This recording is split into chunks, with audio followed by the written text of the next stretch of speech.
दिल्ली में बीजेपी की जीत का जश्न उत्तराखंड में भी भारतीय जनता पार्टी के नेताओं ने मनाया। एक दूसरे को मिठाइयां खिलाई, जलेबियां खिलाई, नाच किया, डांस किया और नए संकल्प के साथ 2027 के लिए भी सुनहरे सपने संजोए गए, सवाल उठाए गए। अनेक स्थानों पर मैं चुनाव के दौरान गया था। वहां मैंने लोगों के चेहरे पर परिवर्तन की लहर देखी थी, साफ गुस्सा देखा था। दिल्ली में जिस प्रकार से इन्होंने झूठी घोषणाएं करी, दिल्ली की जनता के साथ छल किया, लगातार 10 सालों तक आपदा की सरकार ने, आपदा पार्टी ने लोगों को छलने का काम किया। लोग बदलाव चाहते थे और डबल इंजन की सरकारें जो आदरणीय प्रधानमंत्री मोदी जी के नेतृत्व में पूरे देश के अंदर आज विकास के नए नए कीर्तिमान स्थापित कर रही हैं।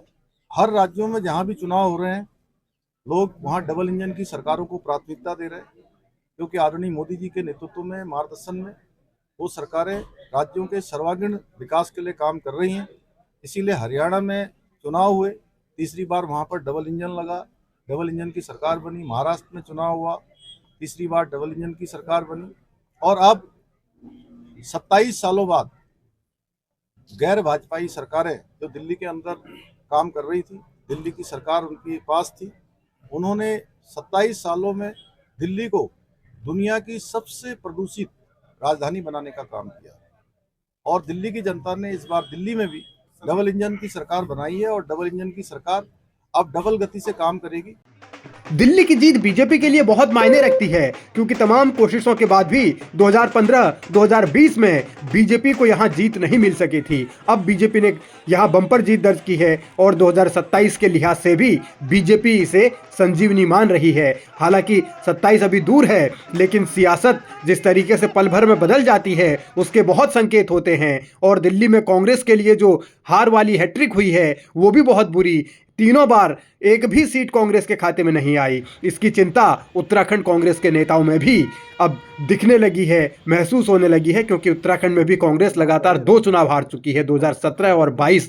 अब 27 से पहले हरीश रावत ने कुछ संकेत दे दिए हैं और उन्होंने जो भविष्यवाणी की है या जो तमाम तरीके की बातें कही हैं उनके भी मायने निकाले जा रहे हैं। हरीश रावत ने पहले दिल्ली की हार को लेकर अलग अलग चीजें लिखी और कहा कि दिल्ली में हमें संगठन को खड़ा करना पड़ेगा और नए सिरे से खड़ा करना पड़ेगा ताकि मजबूती मिल सके। साथ ही उन्होंने आगे के हिस्से में जो कहा वो उत्तराखंड के लिहाज से बहुत महत्वपूर्ण हो जाता है और उत्तराखंड में कांग्रेस क्या कर पाएगी इसको लेकर भी उन्होंने कुछ संकेत दिए हैं।